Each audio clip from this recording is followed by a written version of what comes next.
European tournament and in week number 1. So we'll see if they can continue the week 2 success here. It's Twisted Fate, Renekton, Senna, Pantheon, Olaf, and Udyr all banned away. TSM hovering over the Rumble, the staple pick there for Huni, but instead they will switch over and first pick the Kaisa here for Lost. And I think a lot of TSM's success really has revolved around the fact that they now feel like they've had a more clear identity, right? It's playing towards bot lane. It's Huni's playing survival mode. You know, often now he's playing tanks. He's playing more defensive. They talked about the forward percentage being lower for him than for Impact, which is not something people would really associate with these two players. They have been playing towards SwordArt and Lost, and SwordArt, instead of trying to roam with these engage picks, he's been going for things like the Pantheon and using it to just fight down in that bot lane, to be able to find these engages when his team comes down to him. So it is the Kaisa first pick, playing towards that for TSM. On the other side, incredible engage, great counter engage, drafted out here from EG. The Rell, the hecarim coming through very early on. So EG already has a lot of power as far as that goes. Going towards the Azir is going to help with the disengage and the peel back. And blind Gnar. So Aurelia is open, but Impact's not really the guy to try to punish that. So I think while Huni has kind of gotten a lot of flack for some of his Gnar games, it does feel more safe, I would say, to blind pick Gnar against someone like Impact than against a lot of the other top laners in the league right now. Evil Geniuses, one more pick to go before the second part of the bans come through. They already know the enemy AD carry, but not the support. And they do decide to lock in this Samira. So it's Samira Rell, a very dangerous, very aggressive bottom lane combination here for Evil Geniuses. One thing that's actually really cool about this duo is that because you are actually tethered to the Samira, you can use Samira's dash in as a pretty much guaranteed stun. Because when you E to a target, you dash through them, and then the Rell stun is guaranteed to land. So you can almost have like a point and click stun with that, where you're getting really aggressive. If Kaisa steps a bit too far forward, you E to the Kaisa, the Rell stuns, then can follow up with the W and kind of the reverse of how you would normally do that combo. So there is some opportunities for Deftly to perhaps get pretty aggressive here. Lilia going to be getting banned out, so targeting Spica a little bit here in the second round as well. Already the Olaf, the Udyr, Pantheon even potentially jungle. So 3-4 bans from EG targeted the way of Spica and a pretty high priority on their own hecarim.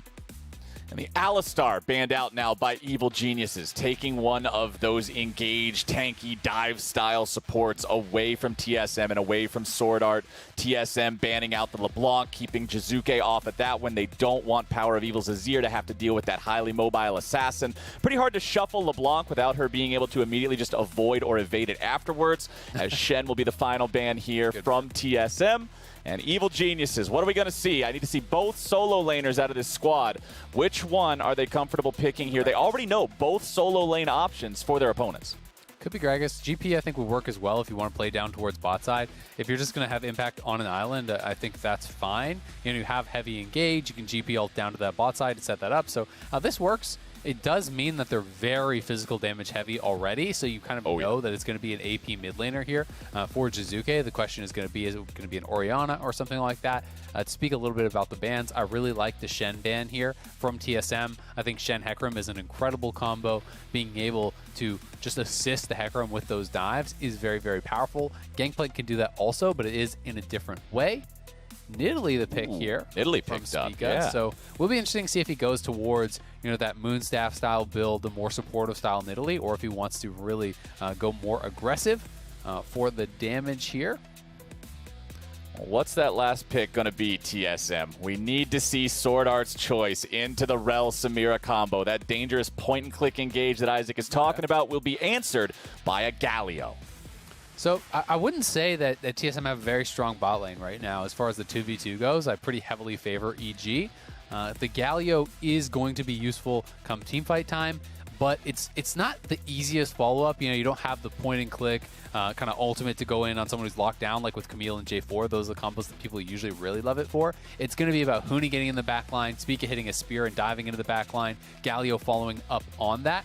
I think for TSM, they're going to play this 2v2 relatively defensive. You have to be careful about the power of Samira and Rell. If there's any sort of all-in, I do think it would go the way of EG. But I really actually like their draft quite a bit. You know, you have the Ryze here for Jiizuke. That gives you the AP that you do need. It gives you a side laner that can go out and actually 1-3-1 alongside the GP. I think that they can potentially have, you know, pretty strong advantages in those side lanes later on. They will have to be careful about any potential assistance from someone like the Galio, but you know, Ryze can be pretty frightening for a Gnar to lane against later on in the game, and it may be able to both 5v5 and split push.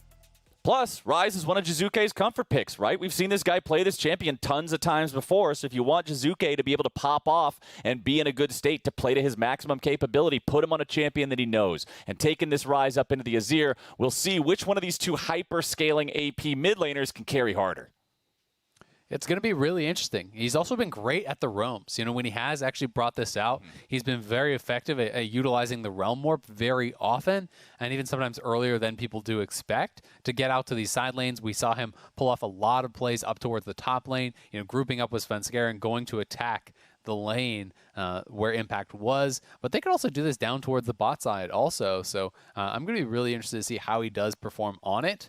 Ryze is not a pick that is super popular right now. You know, it is a pick that scales very well, but it is in the dumps as far as solo queue. It's not really played much at all in pro, besides, you know, a few games here or there. So this is very much a Jiizuke flavor pick, and I think it's exciting to see someone have those and to perform well on them.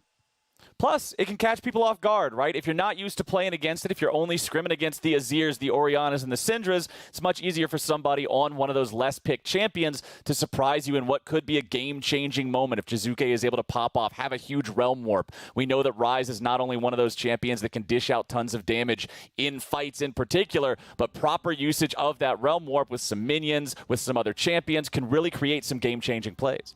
Yeah, I mean, I think it's a good point. You know, the Realm Warp isn't just about those potential roams. You know, you can do something like sending the Rell in with a Realm Warp, right? You know, Realm Warp the Rell in on top of the back line for a team fight. Then all of a sudden, the Rell is basically flanking while the hecarim's coming in from one side, and you're GP ulted, and that's a pretty frightening situation for someone like the Azir or even the Kaisa. All right, we're on to the Rift. Let's see how this one shakes out.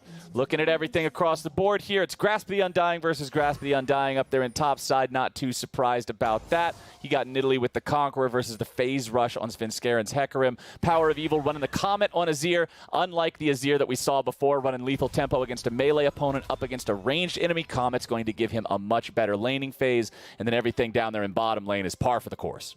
Exactly. I think it's really just about these short trades. You know, when you're up against someone like Ryze, you want to utilize your range, just continually poke away with those Qs from the Azir, you know, land that Comet, try to push Jiizuke out of lane.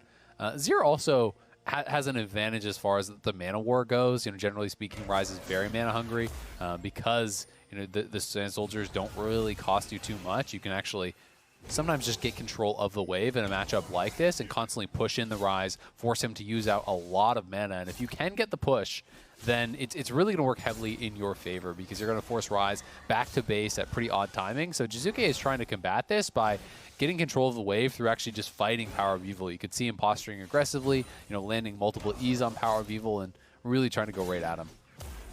Jiizuke just trying to make sure he doesn't get stuck in that bad spot you're talking about. A couple of these minions down very low on HP. Jiizuke will farm up that first one.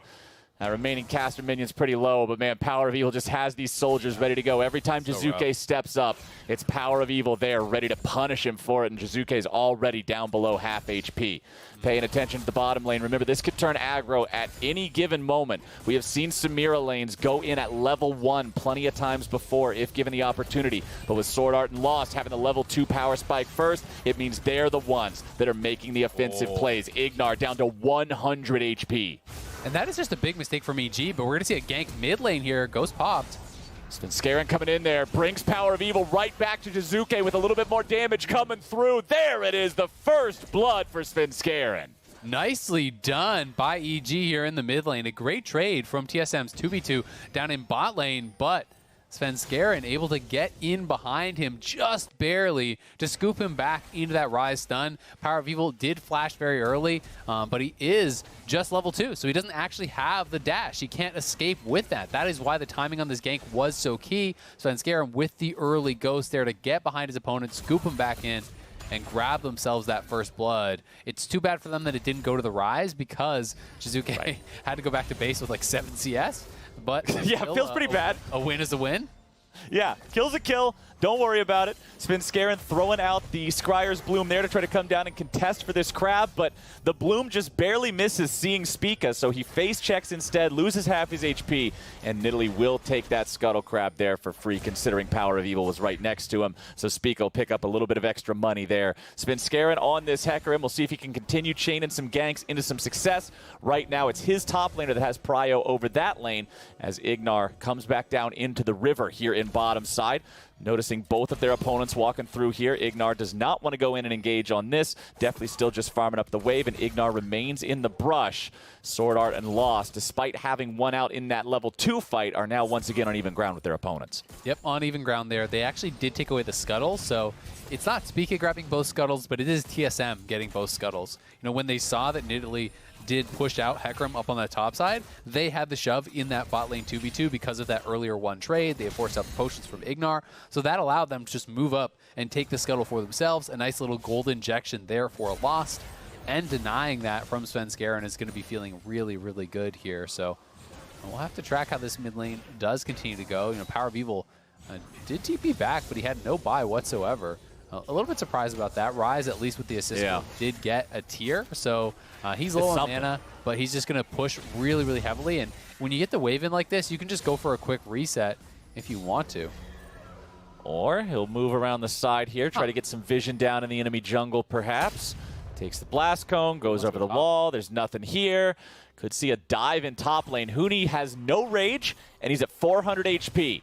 Jiizuke coming around from the side. They're going to need the Ryze to tank the turret aggro here at the start. Going in, and there's the instant kill. Jiizuke gets in, gets out, and gets paid. That is such a ballsy roam. You love to see Jiizuke able to pull this off. Instead of just taking the reset, he's going up at like 10% mana to dive top lane. You know, it's screw mid lane. Who needs to be here? He's just going to show up top lane and dive Huni. They get out the TP and the flash. Svenskeren's got to be careful, though. They are down a member here, so you don't want to be messing around with this too much unless Impact's going to change or something. Svenskeren, what is this, man? You're about to be killed off if you ain't any more careful than that. SwordArt down to 300 HP now as well. The heal from Deftly was imperative in keeping the jungler alive. Ignar down to nothing and Lost with the flash to go in and make sure they finish him off. Evil Geniuses lose one in the bottom side, and TSM is on the board. That is just straight up hubris from Svenskeren.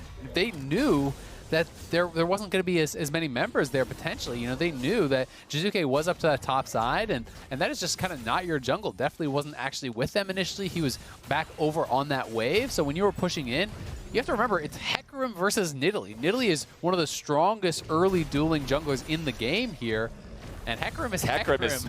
You want to get to 6. You don't want to fight like that. Well, let's take another look at how it happens. Svenskeren just checks the brush, and boy, does he wish he didn't. Yep, and just walking a little bit too far forward. I do believe they knew that the bot lane was around, but clearly he didn't know that they were in that brush. Ignar with a nice peel to keep his jungler alive, but it does end up costing him his life. At the very least, they did get some summoners out from their opponents as well, so Lost did use his flash to finish off that kill. Things going pretty well for EG up on the top side, so gold is dead even. Has been a very hotly contested game. You love to see both teams trying to make these moves here early on, as SwordArt and Lost will have a large wave to pick up here in the bottom side. Drake's still alive on the map. Neither one of the teams going after an early take on that one. Jiizuke once again on the roam here with the Ryze. You can see that the Realm Warp was on cooldown. He just tried to use that. It didn't end up turning into much of a play there for them. Huni just pops the blast cone, making sure that it's not a viable escape route if they try to dive him again. He knows this can only be used for sinister things, Azael.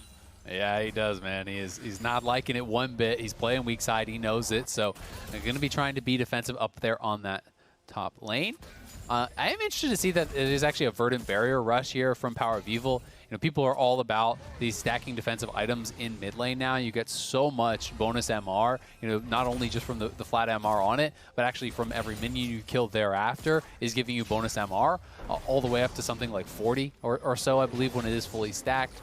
And people are all about it, but it is a physical damage top lane, a physical damage jungler. It's, you know, a pure physical damage AD carry. So I'm a little bit surprised to see him taking this defensive of a route against Jiizuke, who is really the only one dealing magic damage this game. You know, if anything, I would have expected Jiizuke to maybe go for that, you know, up against Azir and Nidalee, but it's just not the kind of player Jiizuke is. He wants damage.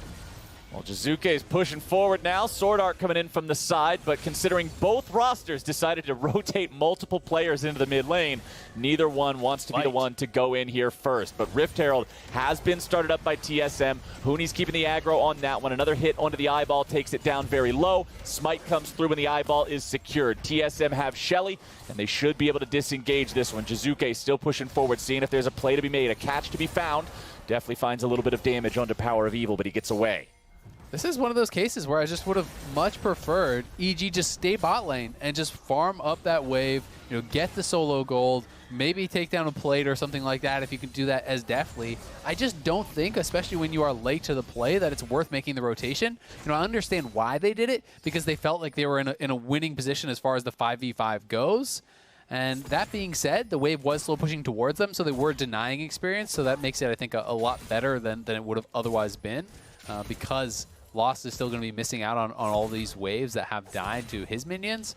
But still, I just think this is something that we've talked about for a couple of years, where teams sometimes are overcommitting to going towards that first Herald, right? You know, it's worth 320 gold. If you're sending 5 members out there and you're losing waves and you're foregoing turret plates to try to get something that is going to get you 2 turret plates, it just doesn't really make sense.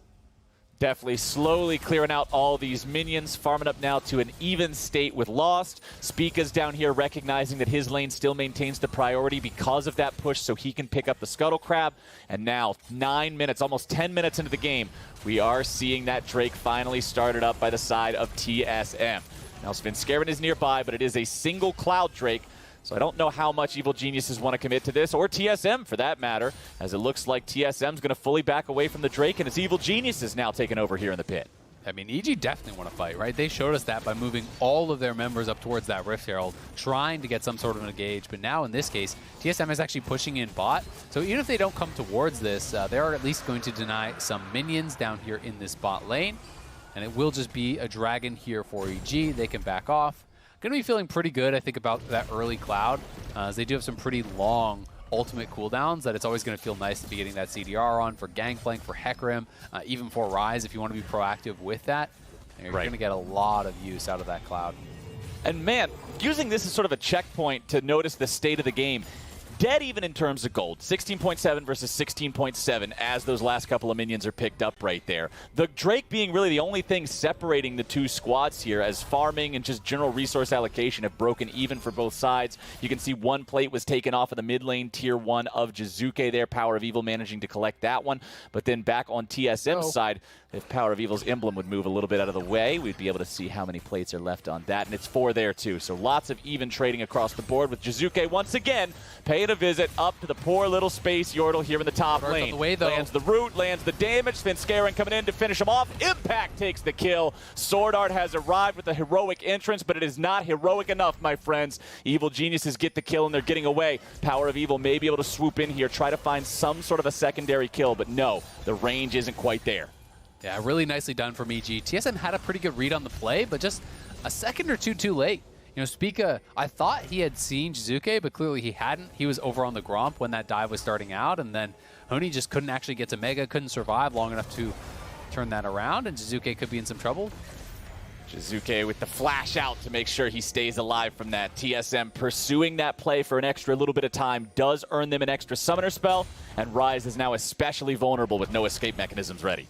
You know, I will say, I think that PowerOfEvil probably could have just flashed and ulted him back in. I mean, you're already committing the teleport from Gnar and everything. I think he might have been in range to actually flash follow and just scoop in Jiizuke with his ultimate, but maybe not feeling confident about being able to pull off that play or it being even worthwhile. So they don't end up going for it. And the game, as you say, is incredibly even. And even despite the fact that EG have the dragon advantage, TSM got Herald. And PowerOfEvil's going in for Jiizuke, looking to grab the kill here with a flash forward into the Q auto, and PowerOfEvil gets a solo kill on Jiizuke as his teammates grab the first turret in the bottom lane with Shelly, and TSM is popping off in 2 lanes at the same time. I see what it was. He didn't want to share the kill with the rest of the the big teammates. brain play. Yeah, I mean, if you flash forward and scoop him into the jungle, maybe one of your dirty teammates is going to steal that away from you, you know? This way he guarantees it. No one around. It's isolated. PowerOfEvil sees his opportunity, swoops on in, knocks in Jiizuke with the ultimate. Knowing he didn't have the flash, he felt confident to follow there. And you can see how defensive Huni is playing. He's already been dove twice on this. He has no vision in his side of the jungle, so he has no idea. Is hecarim already here at the tri-brush? And that's why Huni is playing so far back. I think Huni is playing okay as far as the weak side is concerned. He's not really getting a lot of help, but it has to be said that you're not going to be feeling too good about the fact that he is losing almost his third plate now. You know, the Gangplank is very far ahead in the farm, has the additional kills, has the free gold that is getting injected into him. And now as Huni finally steps up, here comes 3 members of EG. Well, SwordArt at least knows that something is going on here, and he's coming up to try to protect his teammate as Svenskeren moves around to maybe grab a kill onto the support instead. Lands the onslaught of shadows as Ignar approaches from the side, goes in for the Magnet Storm to try to keep SwordArt locked down, but Huni's grabbing the kill on Jiizuke. It's a double kill over to Huni. It's TSM turning this sucker right back around with PowerOfEvil picking up Ignar. Make that one a 3-for-0. Nicely done. This time TSM is there for the play. They were there early, and they were ready to scrap here. Huni getting multiple kills there is so big as well, because him falling too far behind would mean TSM would have no control in the side lane whatsoever. You know, he is the guy who's going to have to be matching up against Jiizuke or matching up against Impact, and Spica is going for a very oddball build here. You know, I would love to tell you exactly his reasoning on the Divine Thunderer, but I just can't. I've never seen it. And even looking at solo queue data, you know, comparing over the last 14 days, this was bought 160 times on Nidalee compared to 124,000 times Night Harvester was purchased. Okay, so it's 1/1000th as popular as Night Harvester. Yeah, and I mean, okay. My thought here is that it's probably more about the skirmishing. He has it with the Conqueror. It almost feels like a Frozen Fist Nidalee. But we can go back into this SwordArt, proccing the Aftershock early here, able to kite back, and Huni coming in, had the Mega charged. The GP ulti was there, but not getting much value as all of TSM collapsed. And really, it felt like EG just committed too much to trying to take down SwordArt. And SwordArt having the exhaust, proccing the Aftershock early, being able to flash out, meant he was going to survive. And now they have that second Herald for themselves, and that's probably mid lane turret. Even without it, they could even drop it for the tier 2 if they wanted to try to take another tower. TSM doing really well in these last couple minutes, and I'm going to be interested to see how this build for Spica does scale into late game. My assumption would be it would be very bad as far as the scaling, because it really does feel much more like, you know, 1v1 style, auto attack heavy. You have the AD in there, you know, scrap it up against someone like Svenskeren and try to just dominate a 1v1. I think, you know, it would accomplish that. But I think it's going to be pretty difficult to be getting enough attacks out, you know, enough autos out to really make this pay off big time later on. So despite the fact that TSM is pulling pretty far ahead in gold, I do think that Nidalee could potentially be a very big liability for your team fight.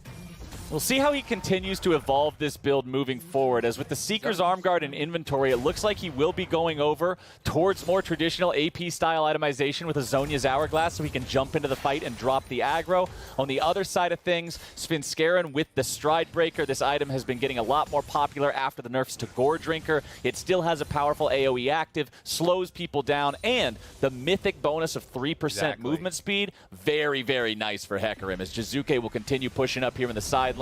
But after Huni got paid with that double kill during that last botched attempt on him, he is comfortable in this 1v1 side matchup once again.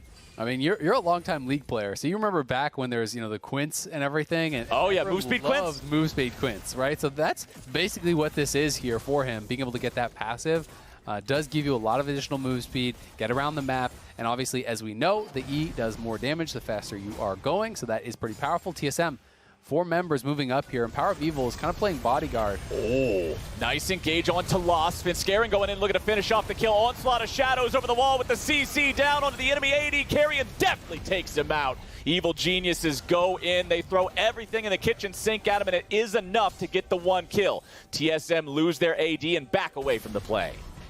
Nicely done by EG. They are able to pick up that kill. They are able to defend the tower, but they sent 5 members up towards that. They even used the TP there from Jiizuke, so no one is answering Huni right now. You know, mid lane going to get pushed up here for PowerOfEvil. So it is just the 1 kill for EG, not the end of the world for TSM, as they're going to be able to even take away some additional jungle camps. So even just gold-wise, it's probably going to be about even or even negative if Huni can finish this off. Huni getting caught out a little bit here. Svenskeren coming around from the side, but a very nice Mega Gnar ulti into the wall to stop him. And there it is, Divine Sunderer burst with the enchanted auto attack from the Cougar form Q as Impact tries to get himself away, but the damage coming out of PoE shuffles him away just a little bit too soon, and he will stay alive. Evil Genius is still sticking around down here with multiple TSM players in their blue side jungle. Buff ends up going over to PowerOfEvil, exactly where TSM wanted it. Yeah, SwordArt though. Grab that, and it looks like they want to chase here, but this would be risky. Even with SwordArt getting low, if you dash in on him, even just a quick taunt would be enough to lock you up for a Nidalee spear, for PowerOfEvil to turn around on you, so you can't really go for that play.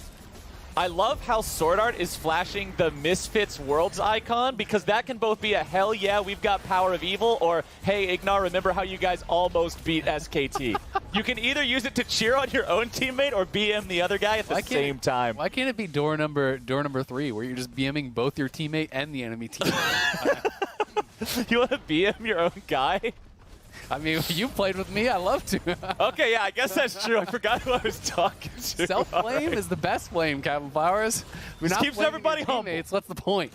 Keeping them humble. All right. Yeah. TSM still commanding a 4,000 gold lead here in this game. Jiizuke is going to take care of a little bit of that here in the bottom side, taking that tier 1 turret out. Still a 4-to-2 turret comparison here with TSM having twice as many of those as their opponents do. But the Drakes are tied up this game. We're still 15 seconds away before Baron is allowed to spawn. Nobody's got any vision up around there just yet. Nobody's worried.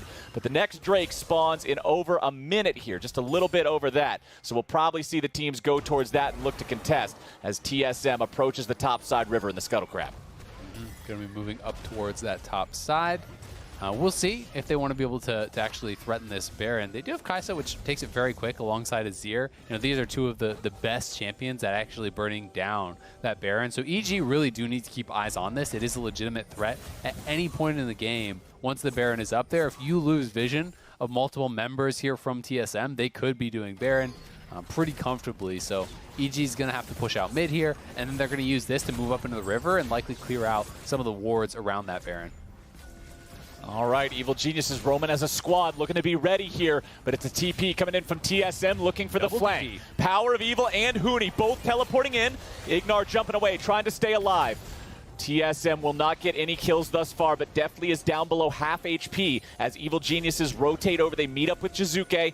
Everybody's grouped up and ready to go now, but Deftly's health is a serious concern if this turns into a full-on fight. He'll try to vamp up off of the Gromp as well as he can. A couple more auto attacks into that one. Okay, back to 75%. He's in much better shape now. Drake has spawned. Spica throws out the spear, instantly causes it to aggro onto the Evil Geniuses lineup. Jiizuke's on the back side of the pit, looking to get involved if he can. PowerOfEvil eating the damage from a single barrel. Good shot there from Impact. Mega. TSM still looking to maybe compare this one, maybe try to go in for the 50-50. It's the Kaisa, of all people, who ends up taking the kill. As Huni goes Mega, Ignar goes in. Follow-up coming out from Evil Geniuses with the AoE damage coming down. PowerOfEvil taking the kill on the enemy jungler here right at the very start, making a 1-for-1, 1-for-2. TSM's coming in with a double kill for the Emperor. Oh, baby, it's TSM! A quadra kill for PowerOfEvil. The ace for TSM. EG go for the engage, but they're not able to finish off any of the critical carries here for TSM, and they absolutely get destroyed in that fight. Definitely could not even get access to a lot of these members as we watch the replay on the Bud Light ace here. In goes Ignar. He finds the angle as they're exiting out, catching 3 members there, but Lost was not touched, PowerOfEvil was not touched, and then look at PowerOfEvil scooting back into the rest of his team, drops his Azir ultimate, and definitely can't really cross through. He's pretty long into the fight, but still did not have his passive fully charged up there to even drop a single ultimate during that, and with that, it may be the straw that has broken the camel's back. TSM grab Baron, they got the Dragon, they're up nearly 7,000 gold at this point. And with the Azir, with the Kaisa as that late game insurance, it feels like they have everything they need now.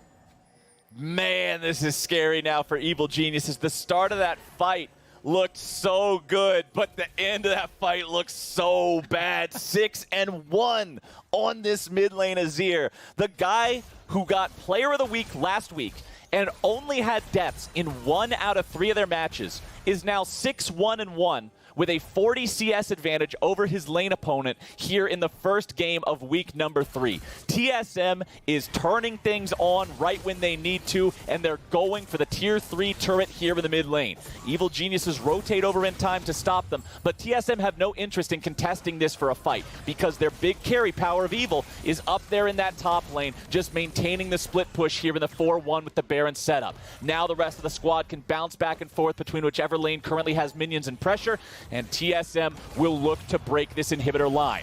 Couple of auto attacks into that tier 3 turret, bringing it down to almost half HP. There it goes. Just about finished off, and there it is. TSM into the enemy base now. Inhibitor under fire. Svenskeren looking for an angle, an opportunity to go in. Huni has taken the mid lane tier 3 in the meantime, and Evil Geniuses are just being pulled back and forth, and they cannot find any solid ground to stand on. That was a wacky Gnar ultimate. Not quite sure what the point of that was, but hey, they're still winning out. Everything's still going TSM's way, and Evil Geniuses are stuck on the back foot. And just give Svenskeren a little scoop, say, get back in your base. Don't come out here. Stay in there. You can't cross this line. Exactly. You know, it's asserting dominance. You can have your base for now, but nothing more. But Jiizuke at least completed his second item, but you look over at PowerOfEvil, he's already got 3.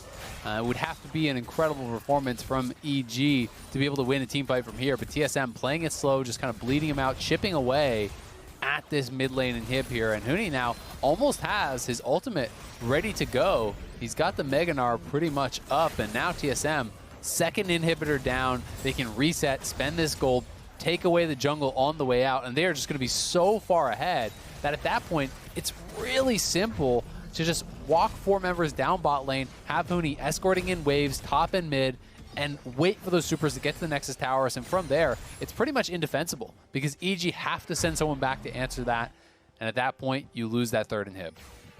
This was a very good use of Baron for TSM, taking down 2 different inhibitors after having neither one of the inhibitor turrets cracked beforehand means a very good usage of that big buff. Next Drake spawning here in 1 minute. You would expect TSM to have full control over the entirety of the map. Evil Geniuses are almost confined to their base now. Remember, if they lose that last remaining inhibitor, that will mean double super minions in every lane for the next few minutes, and they will have no way to leave at all.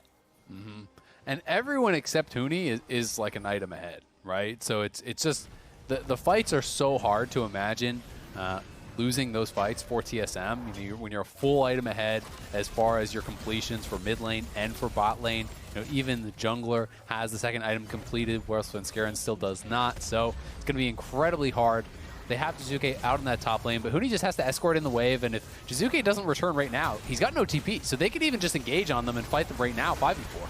Speak of the devil, and he shall appear. TSM going in, looking to make the plays right now as you got Svenskeren into the back line, going to be kept alive here with the Spirit of Dread. Spica grabbing the kill onto Ignar as TSM lose their mid laner. Deftly's the target, Lost is going in, Deftly spinning around in a circle, Stopwatch keeping Lost alive. Deftly still surviving here with about 1/3 HP, but it is a 2-for-1 in the favor of TSM. They will take the fight, they will take the inhibitor, and they're looking to take the Nexus turret. Spica goes in, and Divine sunders Jiizuke out of Summoner's Rift. Impact's now your target with TSM picking up another one. It's Deftly against the world. It might be pre-nerf Samira, but I don't think even that champion's able to outplay this one in a 1v4. He'll look for the chance to go in. He's got the style meter ready to go, but the CC is applied, and Deftly died. Now TSM is marching straight for the end of the game. The Nexus will be the target. Svenskeren's coming out trying to make some sort of a last stand. He shuts down the enemy AD carry, but with only Ignar remaining, we call it GG.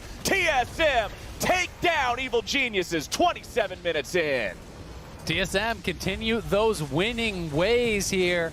Another win for them after that 3-0 weekend last week, and they are looking really happy about it. Taking down EG. Looking very good in the process. It was a lot of pressure up towards that top lane that Huni had to withstand. It felt like EG had a way in through that top lane, but TSM able to have members up there to answer. And that one fight over in TSM's blue jungle really did feel like it swung things. Huni went from being down 20 CS, no kills, Impact way ahead, bullying him, to picking up multiple kills there. And that felt like it really stopped the bleeding. And then that massive team fight around the dragon, PowerOfEvil, just crushing through people. I think Ignar just narrowly could not connect with Lost, could not connect with PowerOfEvil. TSM really did execute well in the team fights, and it's pretty cool to see them improving week over week like this. EG, I think overall looked pretty good in the early minutes of this game, but it didn't feel like we really got to see much of anything from Samira. And this is one of those champions that has always, to me, felt very feast or famine. And this was really one of those famine games where you're outranged by the Azir. We never saw Deftly really able to get an effective ultimate, and it just didn't really do much in any of these team fights. Well, TSM fans have got to be happy with the fact that this team is continuing what we saw from them in week number 2. It's time for us to head to a break here again, but after that break is over, we will have head coach Bjergsen himself here for the Verizon post-game interview, so y'all don't want to miss that. Stay tuned.